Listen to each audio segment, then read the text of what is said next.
Bismillahirrahmanirrahim. Assalamu alaikum students. I am Shakeel Ahmad. Today in history we will discuss the first part of Sir Syed Ahmad Khan.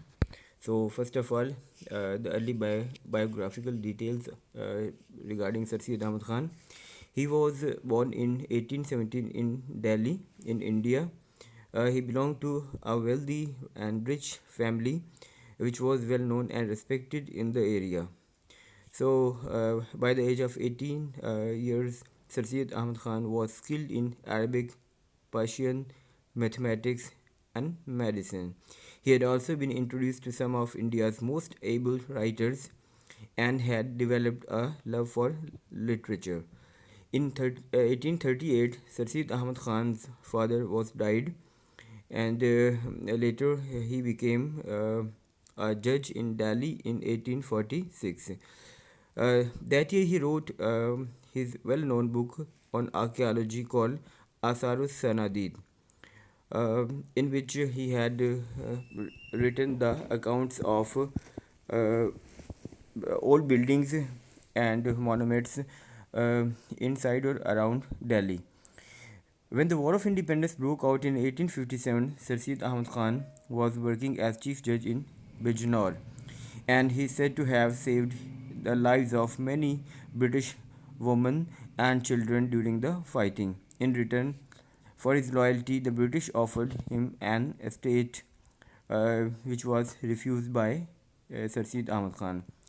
His belief that armed uprising against the British was pointless made him unpopular with so many Muslims, but it didn't stop him from working towards a reconciliation between the British and the Muslim community after the War of Independence. He was appointed chief judge in Muradabad, and later he was being transferred to Ghazipur. In 1864, he was transferred to Aligarh, where he played an important role in establishing a new college. In 1876, he retired from the services, uh, and he spent his life for working for the Muslim cause. Finally, he was died on 27th March 1898. So now we will discuss his thoughts or beliefs. So he was extremely unhappy about the position of the Muslims in the subcontinent. So the role of Muslims in the War of Independence had led to a further decline in their fortunes as the British took measures to ensure that their control would not be subject to further challenges. Sir Syed Ahmad Khan believed that the Muslim community had to accept that the British were the rulers who intended to stay for a long time. The Muslim position could only be improved if they adopted a more positive approach to the British. So the Muslims needed to accept British ideas and to take advantage of British education. If they didn't do so, uh, then the Hindus would continue to prosper because of their more cooperative approach towards the British ideas. Sir Syed Ahmad Khan wanted to see the Muslims united and prospering. He also wanted to see an improvement in their economic, social, religious, and political fortunes. He made this ambition his life's work, and because of so much of his efforts uh, revolved around a Muslim uh, renaissance taking place in Aligarh. So he was called as the founding father of Aligarh movement.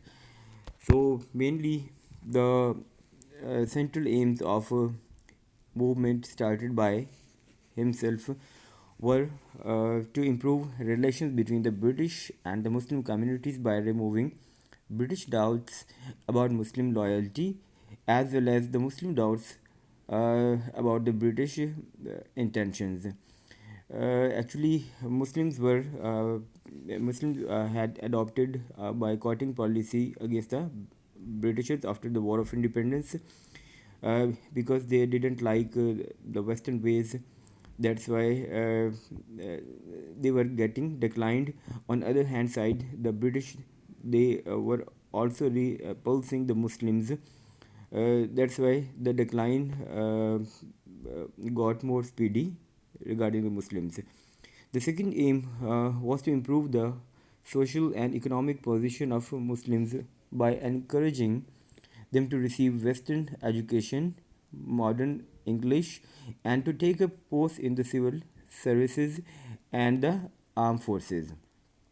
The third aim of Aligarh movement was to increase the political awakening or awareness of the Muslim community in order to make them aware of the threat to their position from the Hindu policy, because immediately after the War of Independence, the Hindus, they had realized the British that they were innocent, and the Muslim were only the Muslim were responsible for the War of Independence. So after the War of Independence, Hindus started getting education, and they started adopting the Western ways of culture and life.